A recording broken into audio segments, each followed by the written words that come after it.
Hello दोस्तों, स्वागत है आपका अपने यूट्यूब चैनल गोयल मैट्रिक्स पर। चैनल पर पहली बार आए हैं, सब्सक्राइब कर लीजिएगा, साथ ही बेल आइकन को प्रेस जरूर करिएगा जिससे नोटिफिकेशन आपके पास समय से पहुंच जाए। तो आज की जो वीडियो है इसमें बात करने वाले हैं D triple S B TGT maths के बारे में। आप लोगों के बहुत ज्यादा कमेंट्स आ रहे थे कि D triple S B TGT maths की कट ऑफ क्या जा सकती है, इसकी जो फाइनल आंसर की है वो कब तक आएगी, उसमें आपके रेस्पॉन्स देखने के लिए मिलेंगे या नहीं मिलेंगे, या फिर इसका जो रिजल्ट है वो कब तक आने वाला है, एंड जो ये आपकी न्यू वैकेंसीज आई थी उसका एग्जाम आपका कब तक हो सकता है, या फिर पहले डी ट्रिपल एस बी पे फोकस करें या फिर अदर एग्जाम्स पर फोकस करें। तो इसके बारे में डिटेल में बात करने वाले हैं और मैं आपको बुक भी बताने वाली हूँ किस बुक से अपनी तैयारी को कर सकते हैं।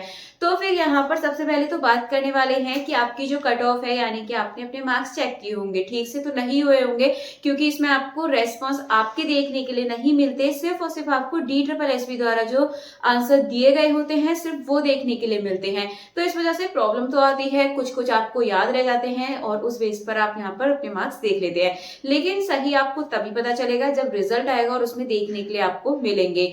तो फिलहाल तो ये है कि आपने देखा था इस बार 40% लाना भी बहुत मुश्किल हो गया था, ठीक है। 40% पार्ट बी की बात करें तो पार्ट बी में 40% लाने वाले स्टूडेंट्स बहुत ज्यादा कम होंगे।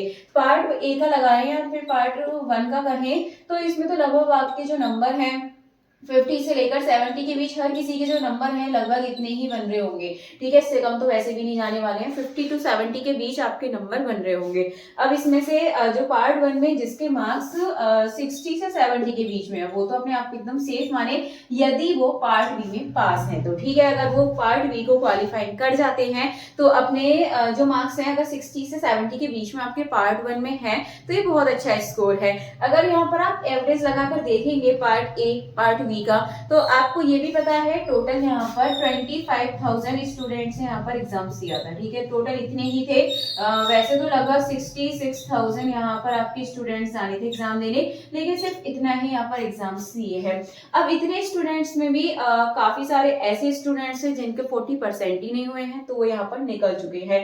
तो लगभग यहाँ पर 5 से 10,000 के बीच का कॉम्पिटिशन बचा। अब उसमें से ऐसे हैं जिनका जो पार्ट ए है वो ज्यादा ठीक नहीं है, ठीक है, पार्ट ए एवरेज है, या फिर जिनका प्रैक्टिस में कमी रह जाती है, यानी कि जिनकी स्पीड अच्छी नहीं है, या फिर जिनके पास टाइम नहीं बचता है पार्ट बी के लिए। बहुत सारी प्रॉब्लम्स देखने के लिए मिली थी क्योंकि पार्ट ए पार्ट बी और जिन्होंने फर्स्ट टाइम दिया था उनको तो प्रॉब्लम आ ही होगी क्योंकि यहाँ पर आपको 200 क्वेश्चंस में से मतलब जितने भी आपने अटेम्प्ट किए होंगे, लेकिन उसके लिए टाइम सिर्फ आपको 120 मिनट मिला था। 120 मिनट में भी आपको पता नहीं चला होगा कब में आपका टाइम चला गया था।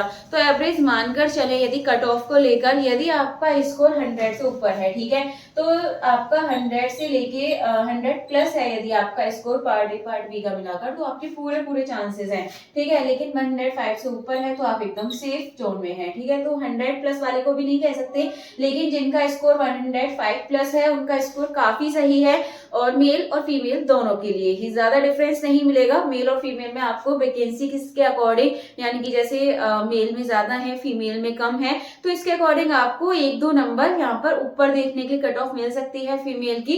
वैसे इसमें ज्यादा डिफरेंस नहीं आएगा, लगभग आपको इतनी ही देखने के लिए मिलने वाली है। तो यहाँ पर ये तो आप रहने दीजिए कि मेल की ज्यादा जाएगी या फीमेल की ज्यादा जाएगी, ज्यादा डिफरेंस आपको देखने के लिए नहीं मिलेगा। और बात रही नॉर्मलाइजेशन की तो नॉर्मलाइजेशन में लगभग आपको 2-2 3-3 नंबर इतने देखने के लिए मिल सकते हैं। और बात करें हार्ड शिफ्ट की तो वैसे देखा जाए सभी शिफ्ट आपकी सेम ही थी, कोई हार्ड नहीं थी, यानी कि आपके अकॉर्डिंग थी मुश्किल, लेकिन अगर देखें तो सभी शिफ्ट सेम ही थी। अगर हार्ड है तो सारी शिफ्ट ही हार्ड थी, तो इसमें कुछ ये नहीं कह सकते कि ये वाली शिफ्ट थी। अगर बात करें जो 6 को, यानी कि सबसे पहले जिनका एग्जाम हुआ था वो हार्ड रह सकती है क्योंकि उन्होंने अटेम्प्ट किया था, बाद वालों को थोड़ा थोड़ा उस बारे में पता चल गया था कि एग्जाम्स किस तरीके से पूछे जा रहे हैं, तो उन्होंने थोड़ा कहीं ना कहीं पढ़ा होगा। ऐसे तो शिफ्ट है उसको हम हार्ड कह सकते हैं और के अकॉर्डिंग।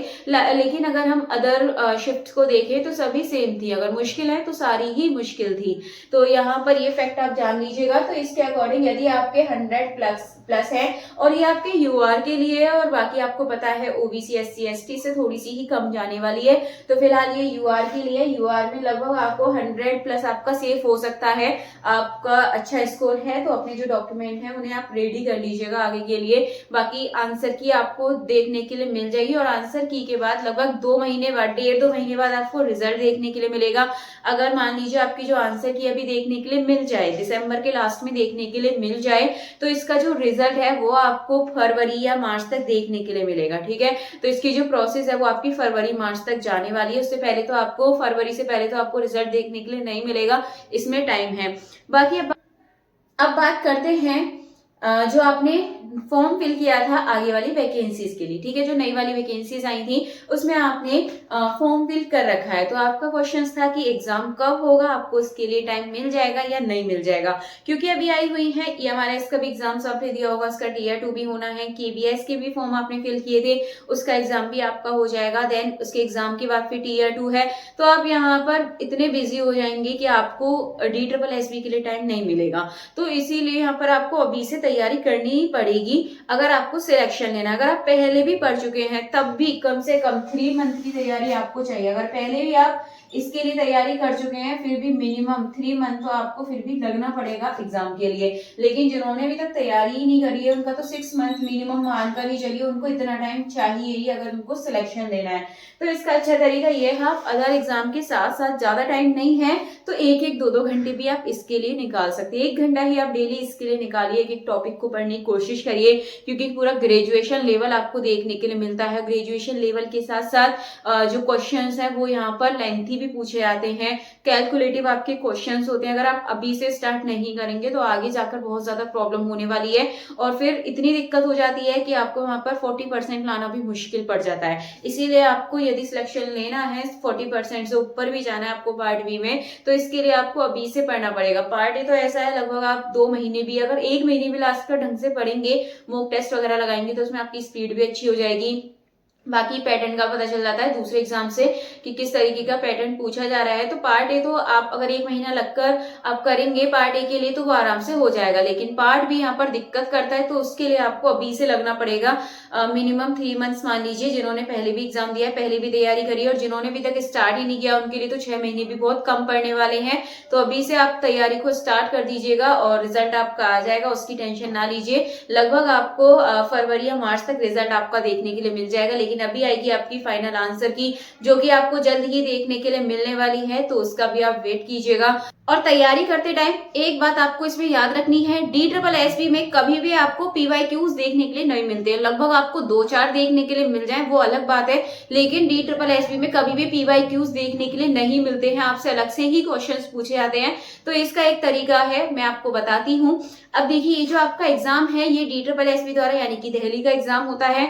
तो इसके लिए सबसे बेस्ट है कि आप दिल्ली की बुक पढ़ें, ठीक है, जो वहां पर ग्रेजुएशन में चलता है, जो आपको वहां पर मैथ्स की जो बुक्स होती हैं BSc में, आप उसको लीजिए, ठीक है। वहां से आप पढ़ना स्टार्ट करेंगे तो आप देखेंगे डायरेक्टली जो क्वेश्चन है आपको उन्हीं बुक से देखने के लिए मिल जाएंगे।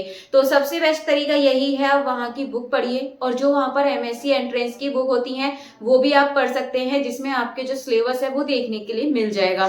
तो ये बहुत अच्छा तरीका होगा कि आप DSSB के लिए आप दिल्ली वाली बुक्स को पढ़ें, यानी कि वहां पर जो BSc की होती है वो आपके यहाँ पर काफी ज्यादा हेल्पफुल रहने वाली है। अब देखिए, इससे पहले 2021 में पूछा गया था आपसे थ्योरी वाला, लेकिन अब आपसे पूछा गया था यहाँ पर कैलकुलेटिव। हो सकता है आगे आपसे थ्योरी बेस्ड पूछ लिया जाए, तो इसका हम कुछ फिक्स नहीं कह सकते हैं, पैटर्न यहाँ पर हर बार चेंज ही होता है। तो इसके लिए सबसे अच्छा है कि आप बुक से पढ़ें और बुक भी आपकी दिल्ली यूनिवर्सिटी की हो तो ज्यादा ही अच्छा है। चलिए, फिलहाल अभी इतना ही काफी है, मिलेंगे हमारी नेक्स्ट वीडियो में। यदि फिर भी आपका कोई डाउट है तो आप कॉमेंट बॉक्स में बोल सकते हैं और नेक्स्ट वीडियो में मिलेंगे आगे की इन्फॉर्मेशन के साथ। तब तक के लिए आप ज्यादा से ज्यादा वीडियो को लाइक, कमेंट, शेयर कर दीजिएगा।